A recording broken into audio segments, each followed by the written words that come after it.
Well, good afternoon, good morning, good evening, and good night. Thank you so much for downloading the Faith Life Podcast. I'm your host, Pastor Nathan, here with my co-host, Pastor Matt. Hey, guys. Now, Matt, what do you think of that new jingle we just heard? It's a bop. It's a bop, right? It's pretty cool. Yep. Now, I love that it's similar but different, right? Yeah. Like it gives some separate identity, but kind of ties into the heritage. That's the heritage. I The like legacy. that. The legacy.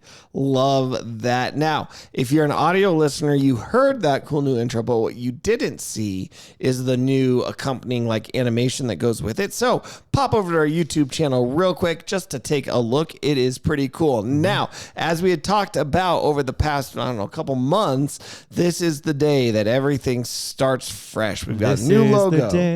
This is the day that the Lord has made. No. Is that our new jingle? That's our new jingle. No, that's not our new jingle. Starting next week. If you, we're going to change it every week. Oh, goodness. That sounds awful. If you go over to our YouTube page, you'll see that new animation. The YouTube page has not changed. The podcast feed, if you listen to us on audio, has not changed. However, if you want these sermons, you need to go and search for the Discovery Fellowship Church Sermon Podcast. You will see a little picture of Pastor Rick, and you will get just the sermons. If you don't go and subscribe to that one, you will only get the Faith Life Podcast. The other one will be separate entirely if you want to get sermons. So you can also do us a really big favor. Go to your social media platform of choice. That might be Instagram, that might be Facebook, that might be TikTok, and search for Faith Life Podcast and start to follow us and share it. We have new social media pages for all of these platforms. Now, I don't have one yet for X. I don't have one yet for Blue Sky. I don't know if I want one for Blue Sky. Dude. Well, X is, I think, is it still the biggest social media platform, or it's up there? It's only gotten bigger. It is a hive of scum and villainy. It's true, but that's where the people are. Because people are scum and villainy. Which is why actually a lot of people have been talking about this Blue Sky, and they're like, it's so much better. The attitude and culture is so much nicer. It's like, yeah, because nobody's there yet. As soon as people get there, if it becomes a thing, it's going to just turn into the problem that you were because leaving. People are going to people. People are going to people. The problem is not the platform. The problem is that it has people on it. That's fair. Yeah. So all that to say, like and follow us on all of our new social media pages. And if you'd like us to be on X or Blue Sky, let me know by emailing podcast@dfchurch.com. That's right. The email is still podcast@dfchurch.com. But hey, if this keeps up, maybe we'll get a podcast at faithlife.podcast. I don't know what can you do .podcast yet? I don't know. That's a good idea. Anyway, you can still email us at podcast@dfchurch.com. Let us know your thoughts, your questions, your ideas. You can also comment on our YouTube page, and make sure go to Apple Music, go to Spotify, wherever you are getting this podcast. Audio listeners, leave us a 5-star review. In fact, I just saw somebody had left us a 5-star review on Apple, and it was nice. So thank you. Thank you. And if you are watching us on YouTube, go ahead and hit like, go ahead and hit subscribe, comment below on what you think. Email us all your questions at podcast@dfchurch.com. I think, Matt, that is all the housekeeping I had. Whew. Now. That was good. So much keeping of the house. So much. Master of the house, keeper of the zoo. We're doing a lot of music today. I was listening to... Is this a musical episode? I was listening to Les Mis on the way once I was driving the kids to school today. And I was thinking, we should watch this with my older kids. They would probably enjoy this now. Nice. It's a great story of like grace versus law. I love it. I was listening to a podcast. Which one? A Window to the Magic podcast. What was it? A Window to the Magic. I thought you said women are magic. No. Well, anyway. A Window to the Magic. It's a Disneyland audio podcast thing. And so the one I was listening to today, the host, it's Christmas time at Disneyland. And so he's doing Small World Holiday and Haunted Mansion Holiday at Disneyland. And so it's just the audio of him going on the train to get back to Small World, riding Small World, then going around to Haunted Mansion and riding that, and then coming back. And it's just fun. You know, takes me back to Disneyland. Makes me think like I'm there again. Wow. I like it. It's a good time. Well, let's jump into the news. The idea with us, maybe you're asking, maybe it's your first time listening. You've come in on this new format and you're thinking, why are we talking about like the news? What does that have to do with faith and life? Well, knowing what's happening in the world and how as Christians we can respond and think about it is part of what we want to help with on this show. So we like to talk about what's happening in the world. First of all, to see what's interesting and it's fun, and maybe to think about what can we as Christians do. Now, the first one I don't know, but it's a big story, so I don't know what our response as Christians can be, but I think it's worth talking about still, and that's going to be the unfortunate and tragic shooting of the CEO of United Healthcare. So if you are unaware of this, the CEO of a healthcare company, United Healthcare, was in New York at 6:40 in the morning, and a guy just walked up and shot him like 4 times, killed him. They haven't caught the guy as of the recording, but I think by the time you hear this, they might have. It seems like they're closing in on the guy. But really, it's just crazy. So a little bit more, they have more pictures of him. They've issued a search warrant for a location in New York where they believe he might be staying. They have found some more pictures of his face from security cameras. Premeditated, brazen targeted attack, they said. Motive remains unknown. However, this was interesting. The bullet casings had words written on them. Interesting. They had the words deny, defend, and depose. Interesting. Yeah. So this sounds like it's probably somebody who is disgruntled about healthcare, had some sort of I'm sure we'll find out more that, he either had a family member or somebody maybe needed care, didn't get it because the insurance denied it and they died or something like that. That would be, if we're speculating, I would guess. Okay. That would make sense. And so he's decided to take it out on the guy who owned the CEO of the company that then denied care that led to maybe a child, a loved one. I don't know. That's all speculation. Yeah. Kind of speaking of people are going to people, it just again points to the depravity of the world we live in and our hearts. And just the fact that something bad happened to me, therefore I'm going to respond this way. Right. It speaks to a big problem, because this isn't the first and it won't be the last time something like this happens. There was another shooting at a school in California. 2 kindergartners are in extremely critical condition, hanging on for their lives from this. A 5 and a 6-year-old boy. And then the gunman, died from what appears to be a self-inflicted wound. I was looking at some of the articles about the healthcare guy, and like the comments that people are posting under these articles are pretty terrible. Also. Yep. Like, there should be nothing that someone does as a business person that deserves the type of hate to death, right? Like literally, that we see. Right. Like I can't imagine. No, actually, maybe people should take a minute to think about this guy's family. Right. Because honestly, this guy probably didn't know the shooter. Probably didn't know the situation that led to the shooter being so angry at the company as a whole. So let me take out the guy at the top of it. Right. Who chances are he was hired to run a business. Right. And to make as much money as possible. Right. That's what a business is Whether for. That's good or bad is another conversation for another day. And the methods towards running business and how much money is too much money. That's a conversation we can all have. But this was a dude with a family and friends and people who loved him and cared for him. And he was fairly young. Yeah. It just speaks to our need for hope and our need for a savior. That again can only be found in Jesus, and we're continually trying to find it in things outside of him. Yeah, this is the first week of Advent, and the first week is hope is the theme. And so it's a really interesting time. This is where we talk about like, what can we do? How can we as Christians respond? And obviously it's like, have hope, put our hope in things other than what this world will give us, so that when a corporation lets us down or when we face these difficult circumstances, we have that hope in something bigger, in Jesus, who came the first time, that we're celebrating right now, and it is coming a second time.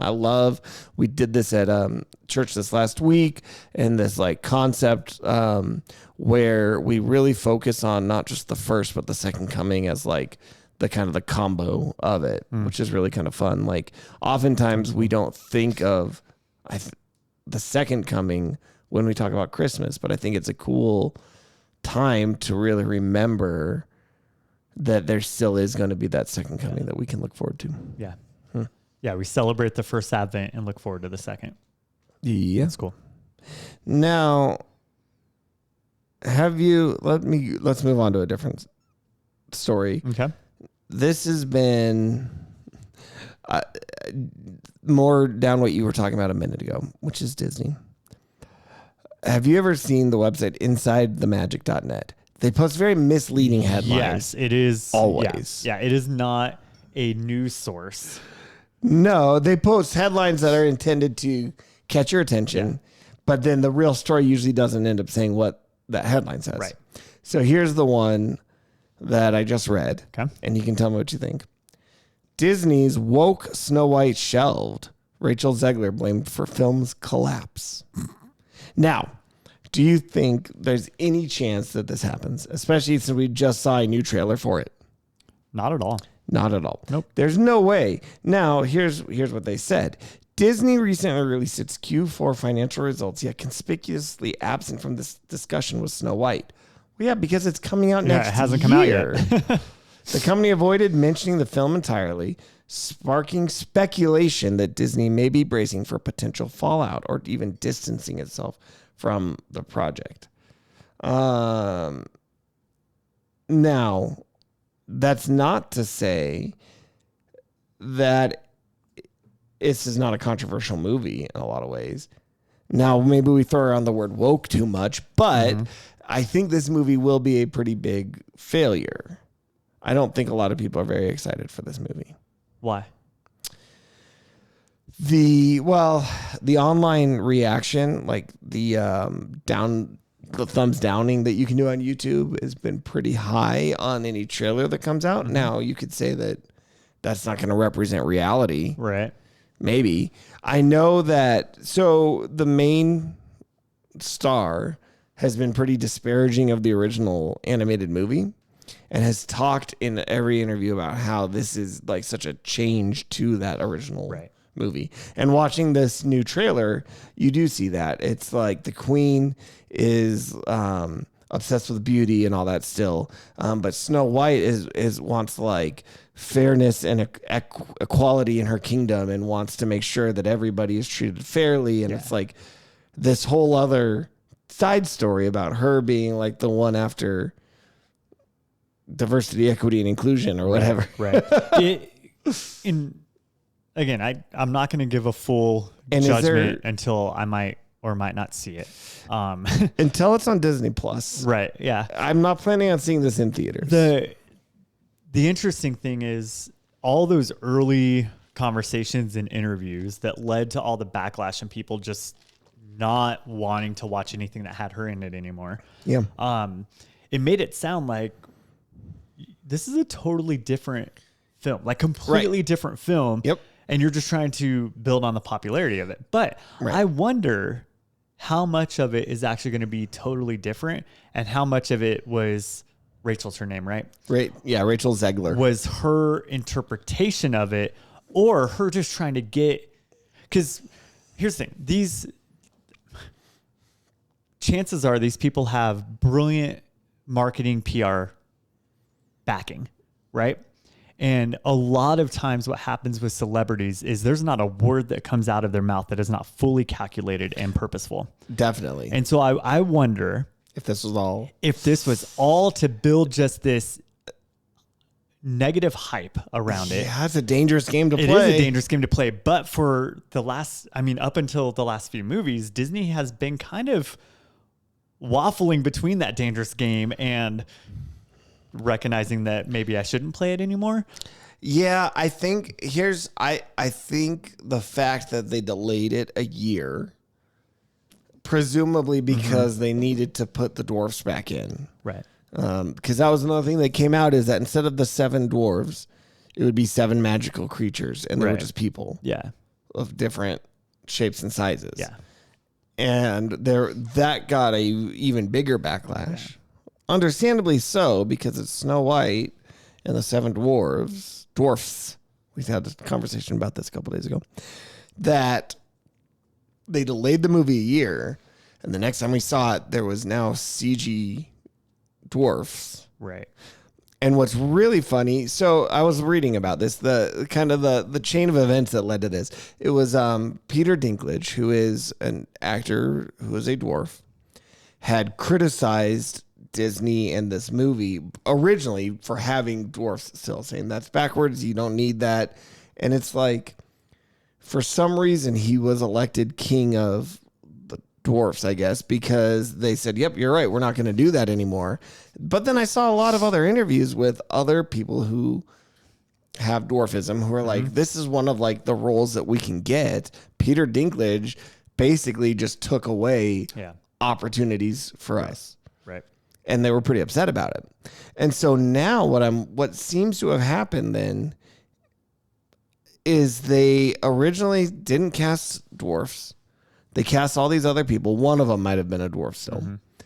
And then decided to go against that, and now they're CGing. So are they still not using actual dwarfs, but they're portraying them on screen? It seems like they've backed themselves into an even worse scenario. It's like, not only are you going to not give these people who have dwarfism this role, but you're still going to put dwarfs in the movie without them. Right.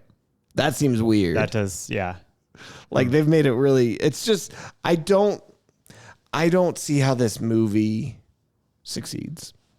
It's got a lot of negativity around it. Which is, for the company, unfortunate, because they have started to make a little bit better progress. Yeah.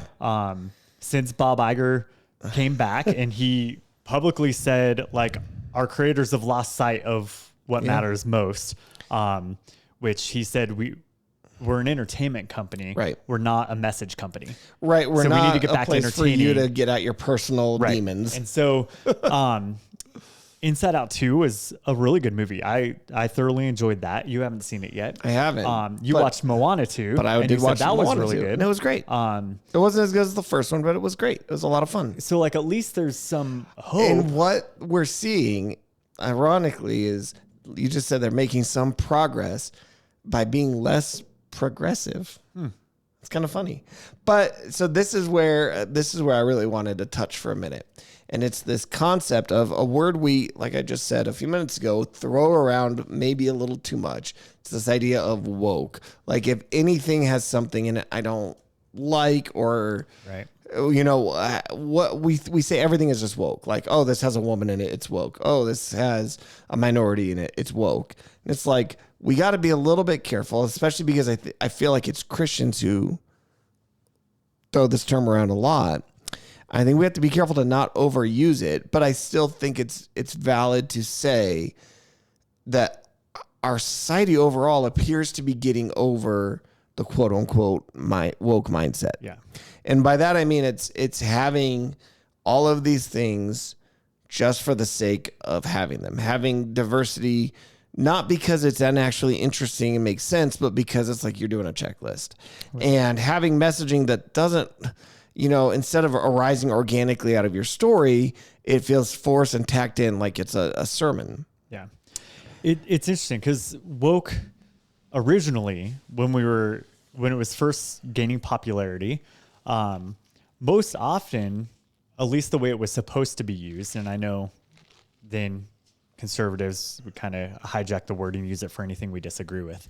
But originally it was more to do with speaking up for like change against a perceived injustice. Right. Which in that case, sure, we should all be as Christians, we should be the first that. people to stand up against injustice. Right. Absolutely. And so when I remember I was in a meeting, I'll just throw it out there, an elder meeting here at Discovery Fellowship Church with other elders. And this phrase woke was brought up, like, well, that's too woke, and that we can't be woke like that. And I'm like, I paused the conversation for a moment because this was still really early in the woke movement, for lack of a better phrase. And I was like, what do we mean by that? Because if we're talking about woke standing up for injustices, we should be. And we do it all the time for certain injustices. Right. Right. Absolutely. But if we're just talking about, if we're trying to use this word as an insult to people who we disagree with on things, right, then we're in the wrong. Right. So we should like take a step back. Let's pause for a second. What do we mean by this? Define terms, and then we can have a conversation. But yeah, I do think the woke movement moved into then anything that was going against traditional family values. Right. Then you assign the term woke to. Right. And so then there was this like conflation of, or this disagreement really, is woke a compliment or is it an insult? Well, it depends on what side of traditional values you're looking at, right? Right. And so, yeah, all that to say, I do think that the Disney Corporation, we're going to be seeing a little bit more of going back to high quality entertainment, right, rather than trying to present a message to promote or include the 2%, while like ostracizing or alienating the 98%. And so, I'm excited for the next several years of entertainment because I think we're going to see that shift back. Which will be great for my youngest kid. You know, he'll get to enjoy some potential high quality entertainment in his very formative years of early elementary. So I think that, you know, there's that phrase is like, go woke, go broke. Right. And I think that we started to see that happening, and Disney definitely felt it. And like we talked about with the healthcare, like Disney's real purpose is not messaging. It's to make money, right? They are a business. They want to make money. And so if something's not making them money, they don't care. They're not going to keep pushing an agenda when they're losing over $1 billion a year on it. Not worth it to them. So I think in a similar vein right now, there's a Supreme Court case that is talking about like trans issues specifically for minors, and like, should you be allowed to let a minor have permanent essential, you know, surgery or drugs given or whatever.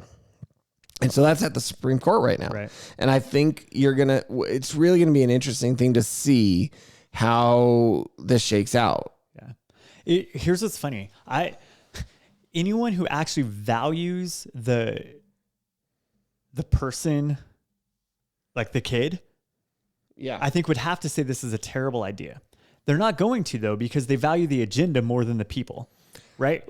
Because kids are dumb, right? Our brains are not fully developed until mid to late 20s now is what we're looking at for that prefrontal cortex, especially for boys, right? And so to say, oh, you're a little confused as an 8-year-old, let's go ahead and make this permanent change, is an absolute injustice that we need to stand up for. No matter what side of LGBTQ plus you're on, we need to make sure that we're supporting our kids, giving them. Now, I'm going to speak. Christians are going to hate me for this right now. I'm going to speak from a let's find a common ground type of situation right now. Sure. Let's give space for these kids to have those conversations and explore what they're thinking and going through, without giving them the opportunity to permanently alter themselves. It reminds me of midlife crises, right? Like when you go through a midlife crisis and you just have this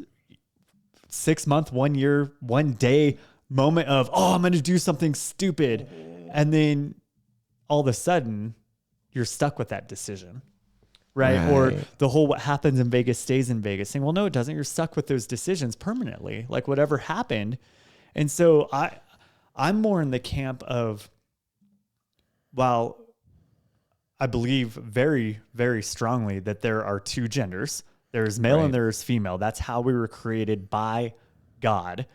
And to alter that is to go against his creation, which would be sin. And so I want to be very, very clear with that. But I also want to be very clear that kids are going to question things.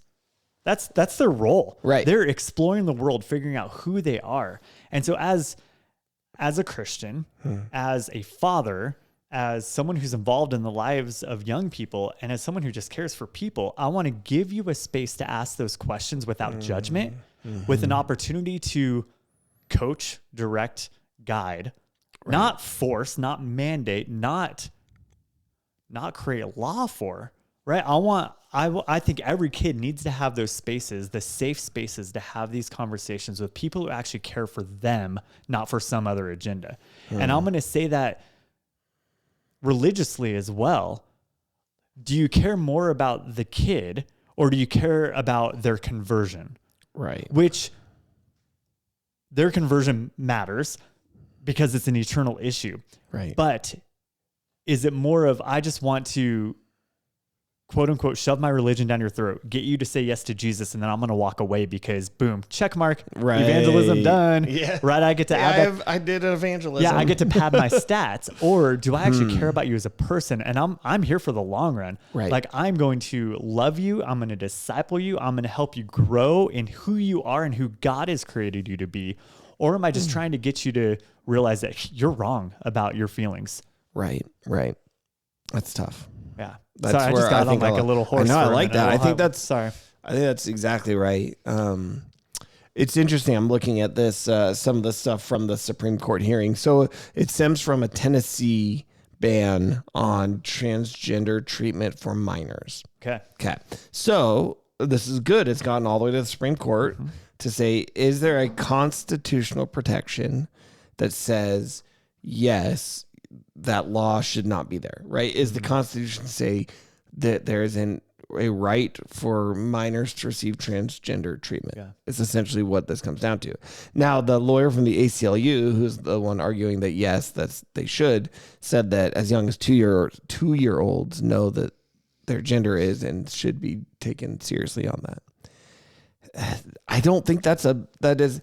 I would think most of America, including people in the LGBTQ community, are not out there arguing that is what it should be. So when you make a statement like that, you are just pushing so far that you're leaving everybody behind. He's actually saying that a 2-year-old can make their own choice on whether they're a boy or a girl. Well, see, these are young people who may have known since they were 2 years old exactly who they are, and then suffered for 6 or 7 years before they had any relief. I can't read, I can't write, I can't spell, I can't say the ABCs, I can barely talk, I can probably waddle a little bit, I can't really feed myself, I'm still pooping in a diaper, but I can determine my own the rest of my life. Like, no, I think if you find a 2-year-old who says that, I would look at the parents and say, why are you telling your 2-year-old that? Right.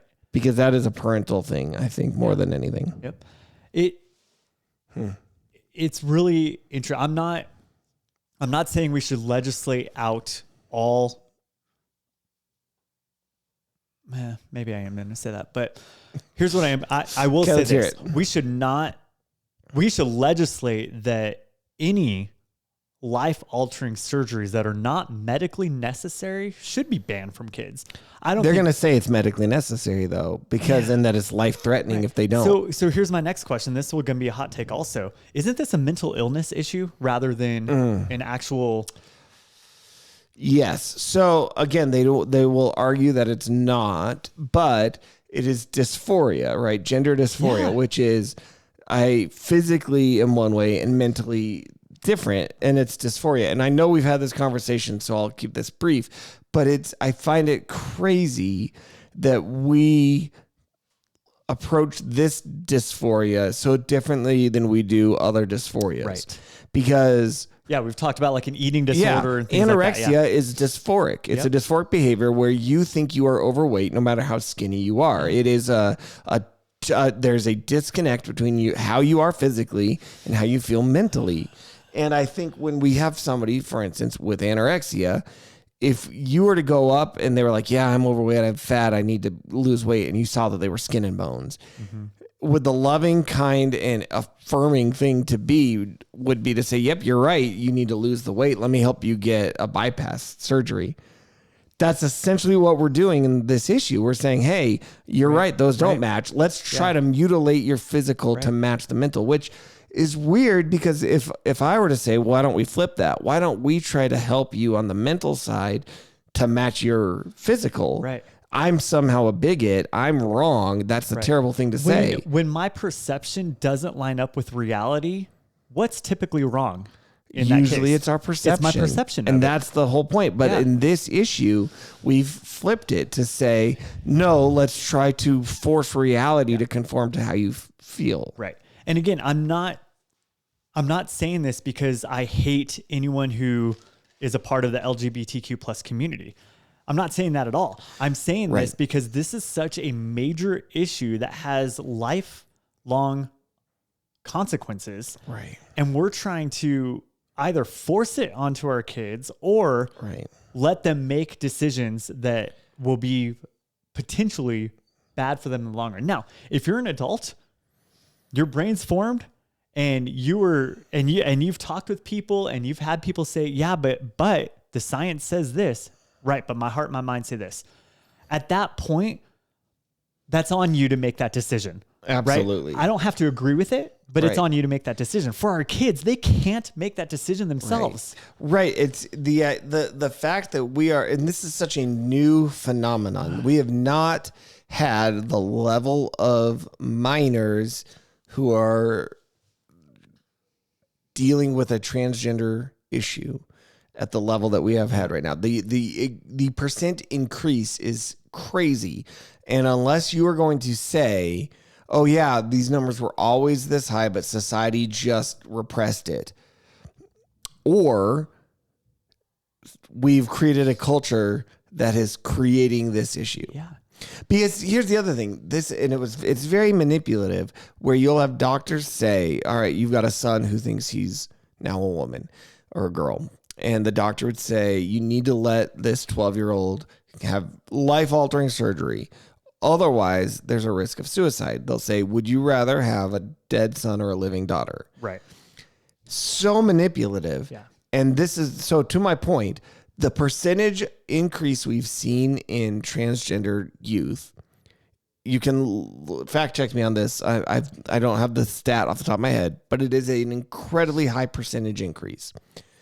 If you're going to take the argument that always was this high and it was just being repressed by society, then we should see the suicide rate have been a lot higher and now decreasing. Right.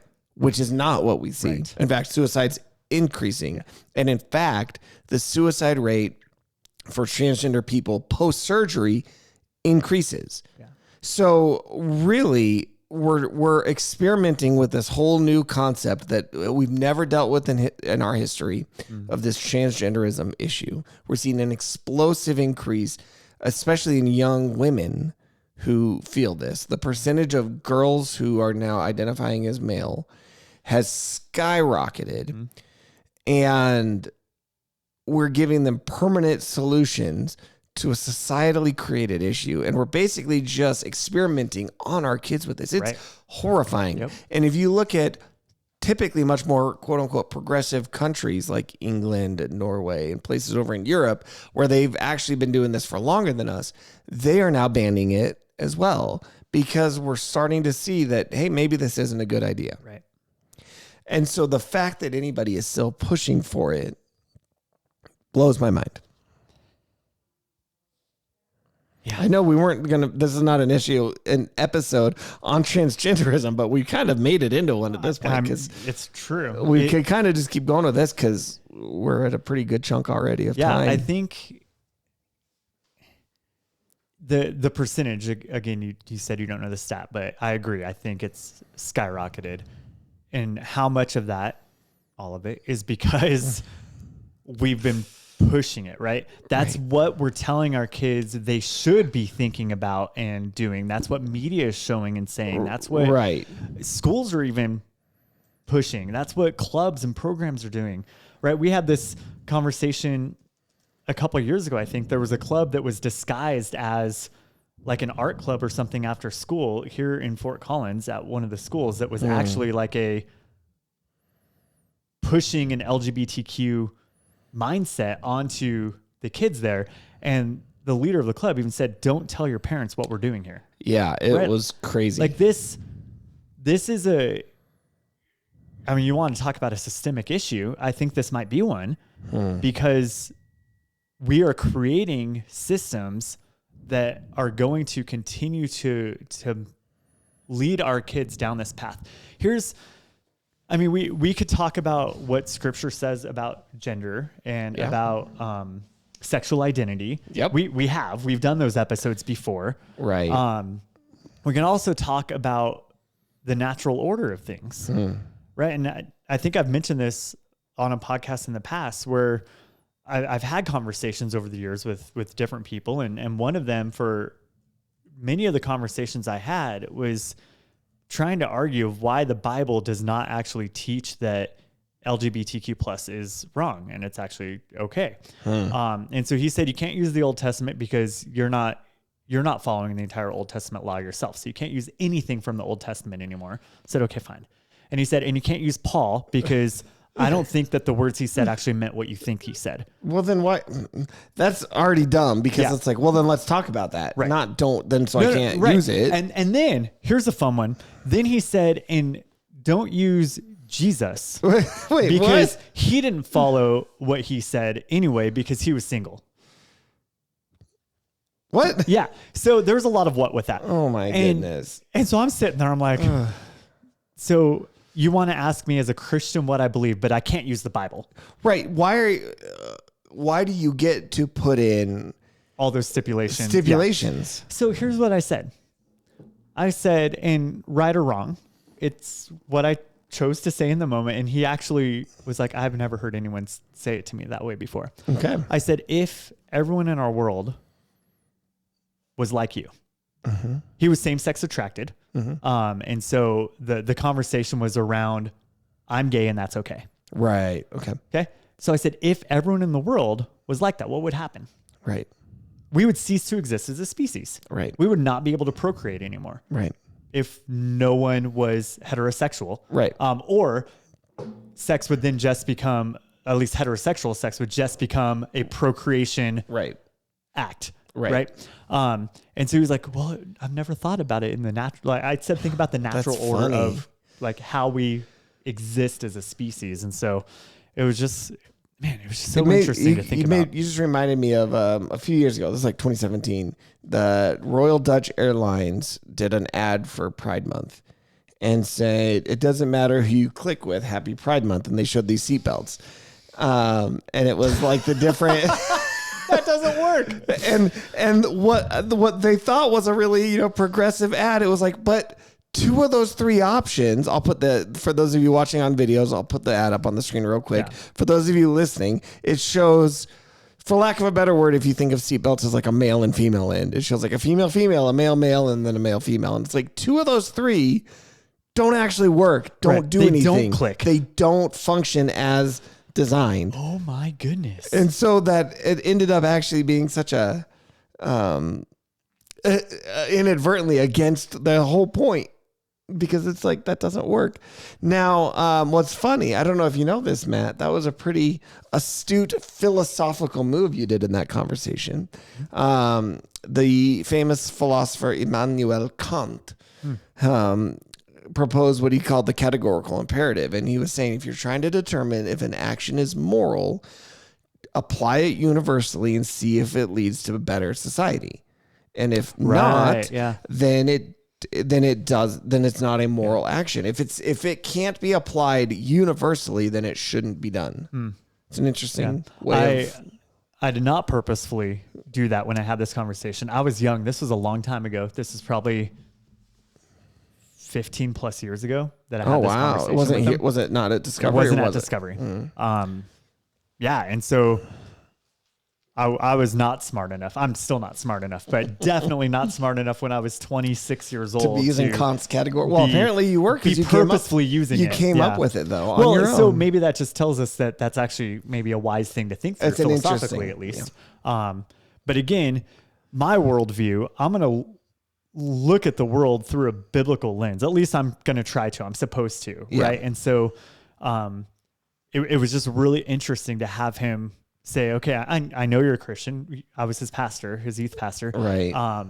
But you can't really use any of that in this situation. Right. See, that whole starting, instead, it would have been so much more refreshing to say, I know you're probably going to use this, this, and this, and here's my issues with that. Can we talk to them? Right. And then you could say that. You could say, yeah, here's what. Now, Christians, I would say it's not the best approach to go Old Testament when you're talking to somebody about this issue. Okay. And that is because the entire point of the gospel is that while the law is not done away with in the sense of Jesus fulfilled it perfectly, and he said, I didn't come to abolish the law, right? We are no longer, as Christians in a new covenant, we are no longer under the law.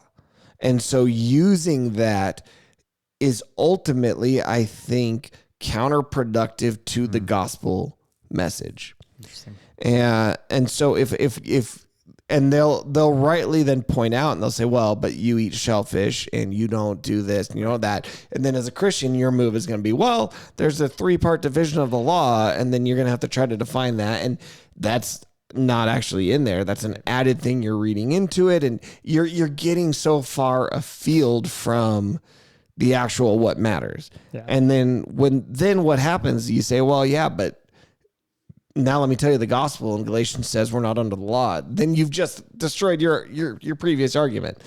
And so for me, when I engage in these discussions, well, first of all, it's kind of a weird thing. Like in this instance, he said he was saying as a Christian and you're his pastor. That's one step. Mm-hmm. I do think we need to be very careful also when we look at outside of the church, somebody who's not claiming to be a Christian.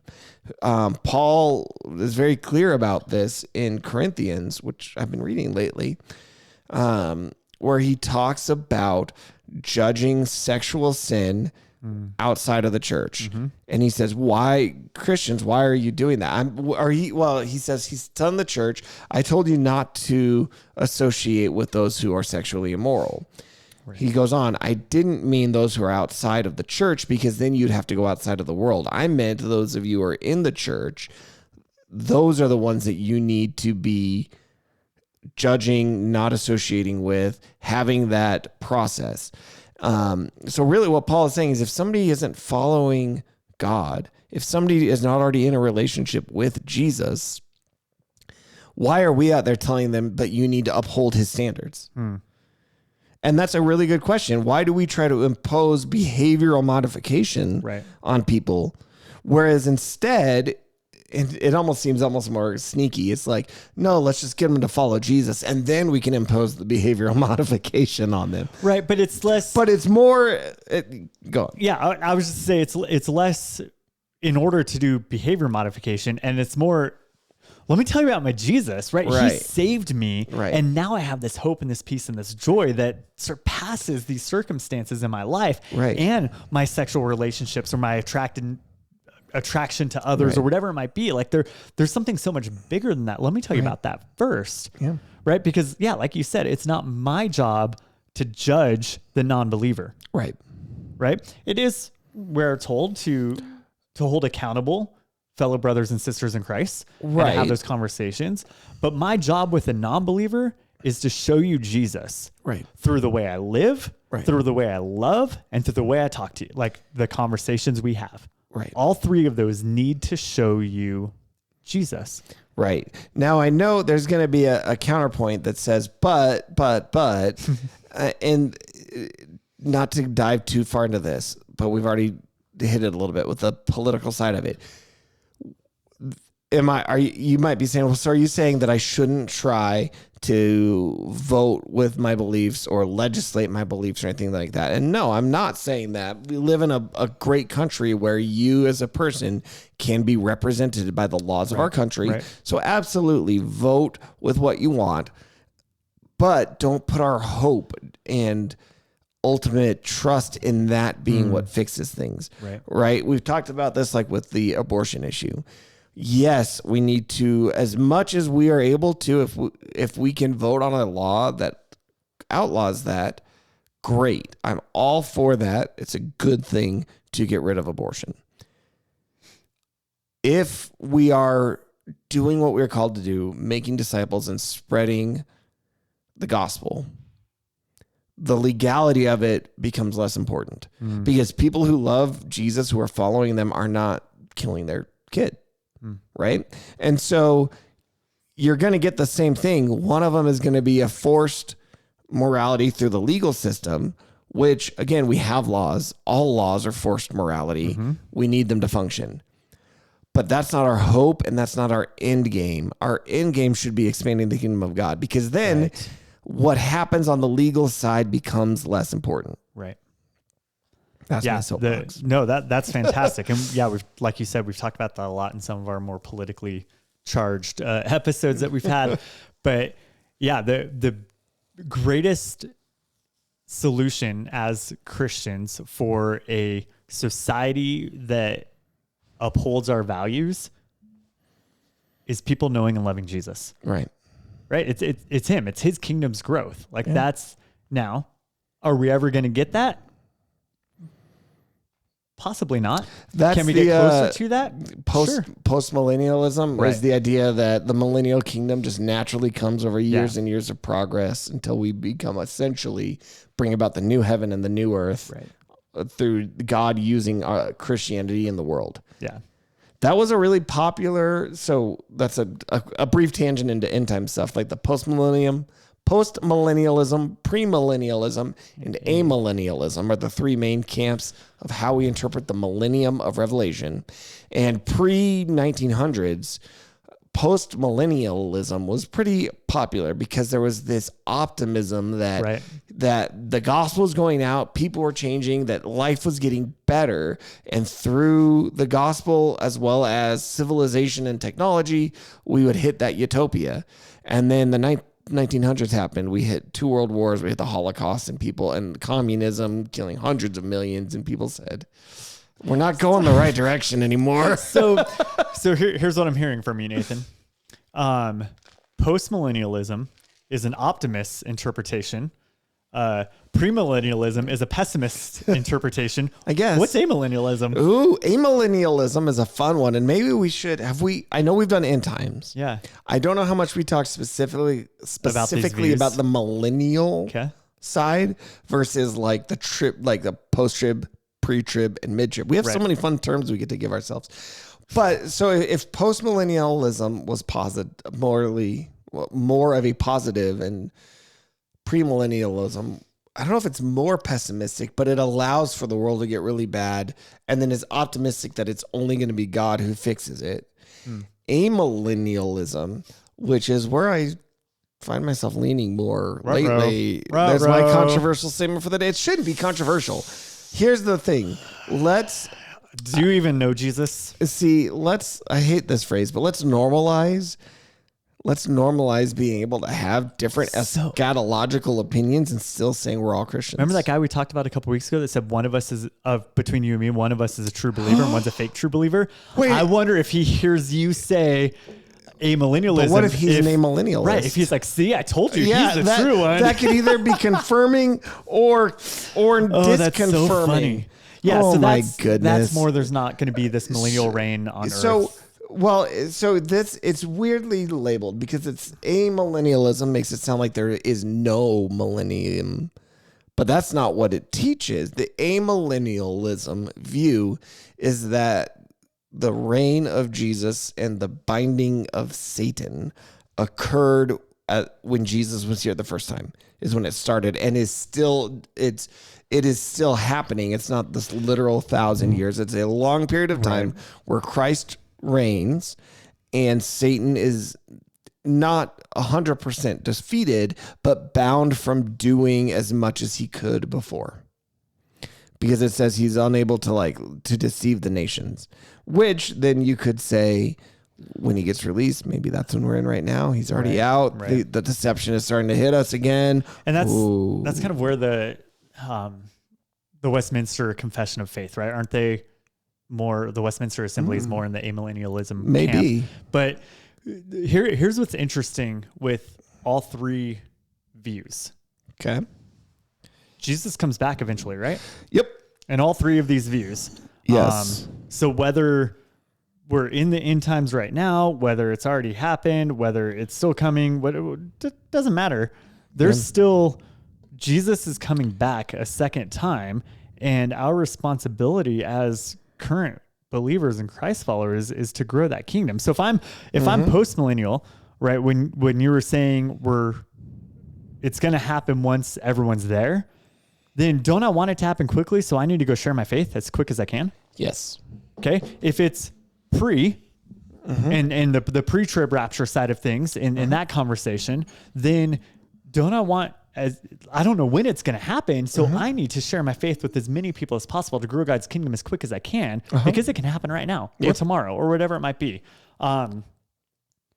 Amillennial is still kind of the same thing. We don't know a second coming of Jesus. The return we don't know when it's going to be. And there's still the opportunity to grow the amount of people who will be in the new earth with Jesus for all of eternity. Right. And so it sounds like all three options, and this maybe ties back into our interactions with the LGBTQ plus community.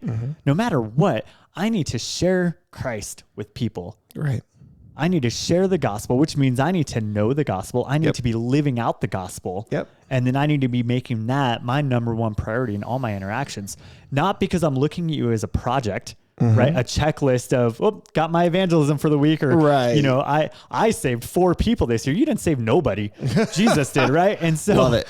So like, no matter what, my goal is I love you, and I don't want you to have an eternal separation from Christ. I want you to have an eternal living, dwelling, reigning with him. Yeah. And so I'm going to share him with you, and I'm going to love you the way that he does and he would. And in the midst of that love, pointing you towards a better living, which is only found in Christ. I love it. Well, let's move on from that main topic that ended up weirdly eschatological.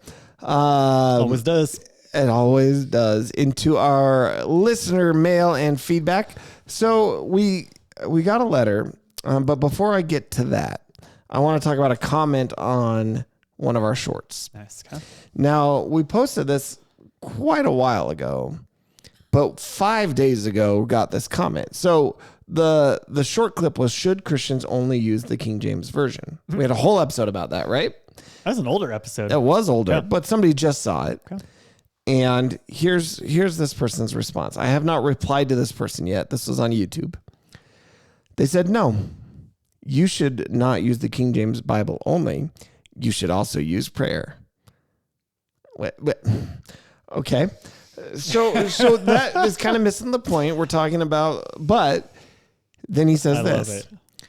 The Elton anomaly should clear up any doubt about the King James Bible over other false translations. The Elton anomaly is covered in a video by Truth is Christ channel on YouTube. So this guy is a King James only person who says every other translation is false, and that the King James only movement is this idea that is an inspired translation. Not inspiration of, you can go back to our episode with Dr. Mike Lacona where we talked about inspiration and all that.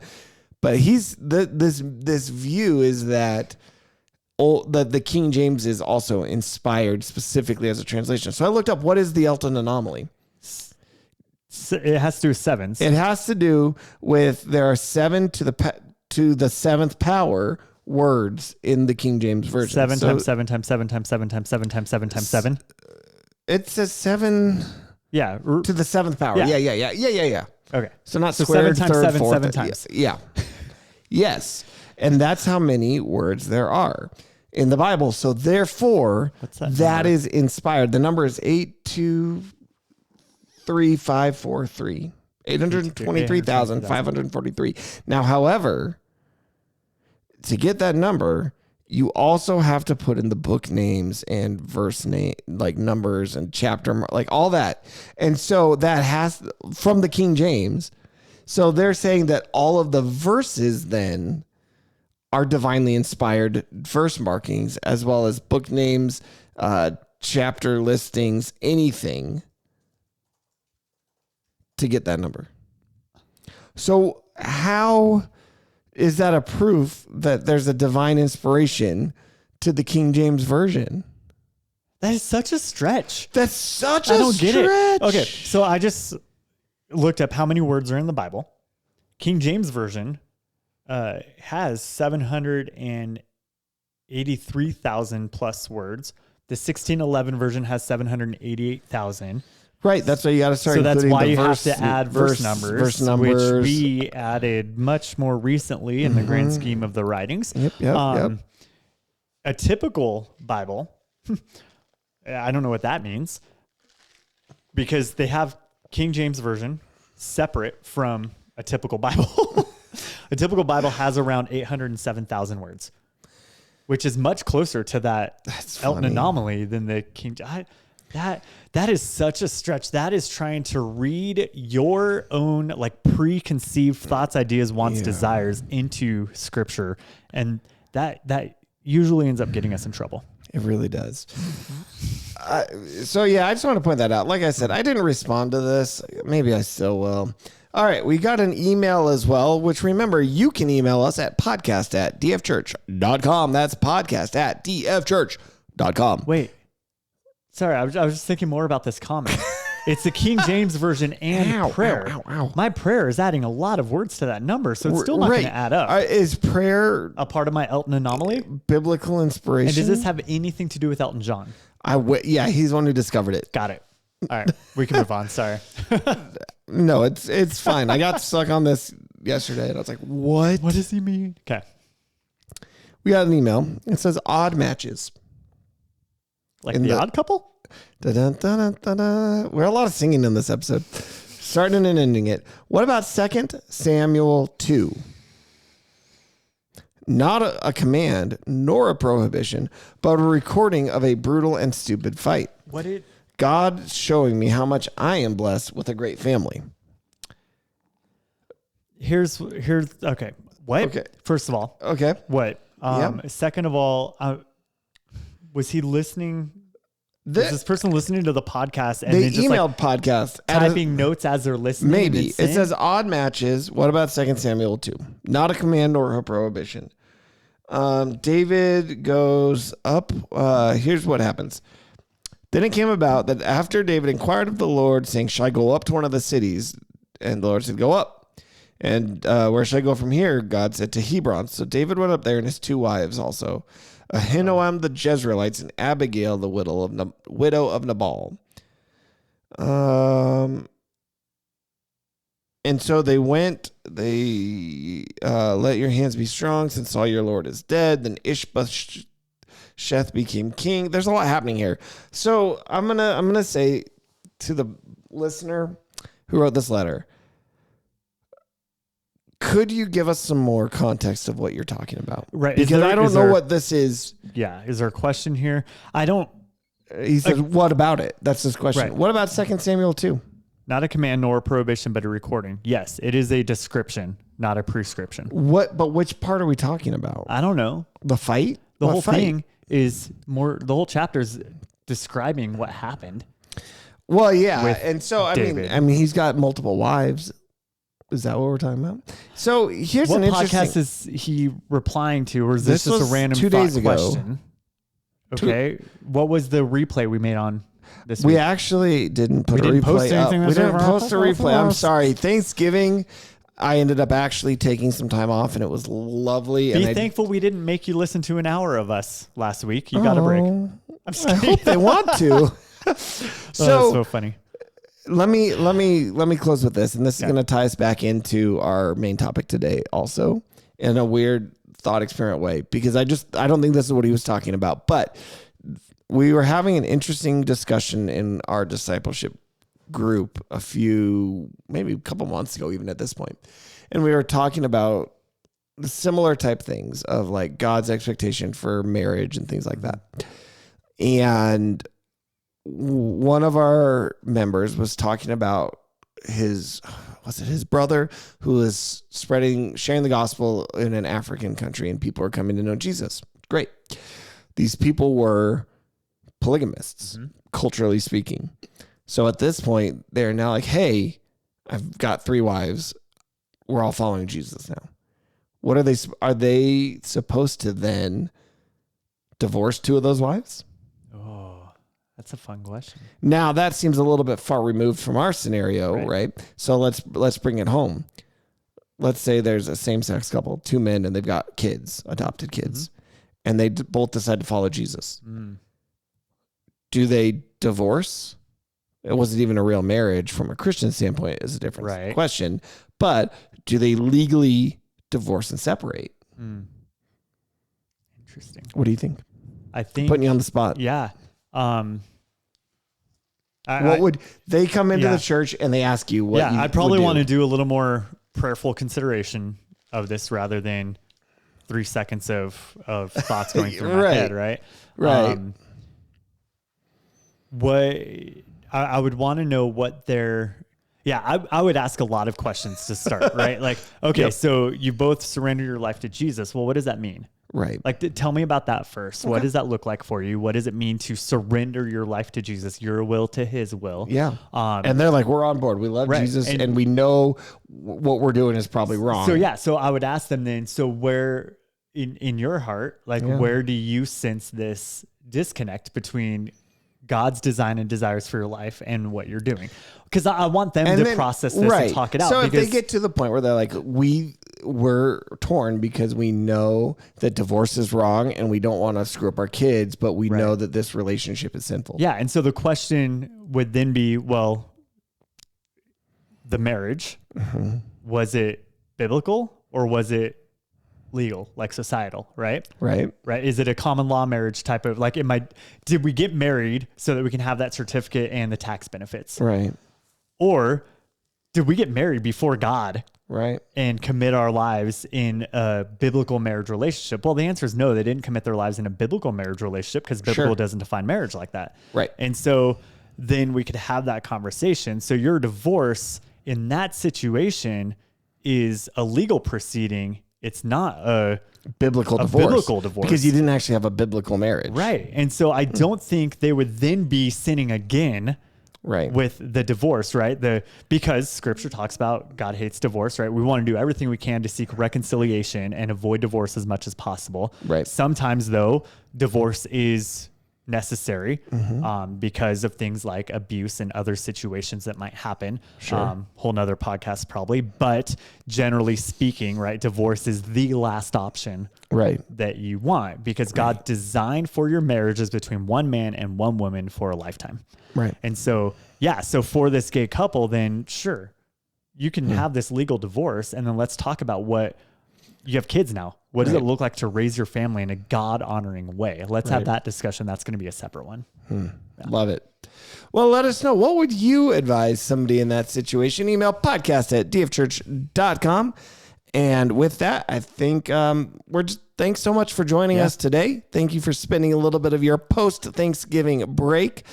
You're probably not on break anymore. I wish I was still on break, apparently. We're post-Thanksgiving break. Post-Thanksgiving break. And let us know what you think about the new intro, the topics we talked about, anything you want. Again, podcast@dfchurch.com. And we will see you next week. Bye, guys.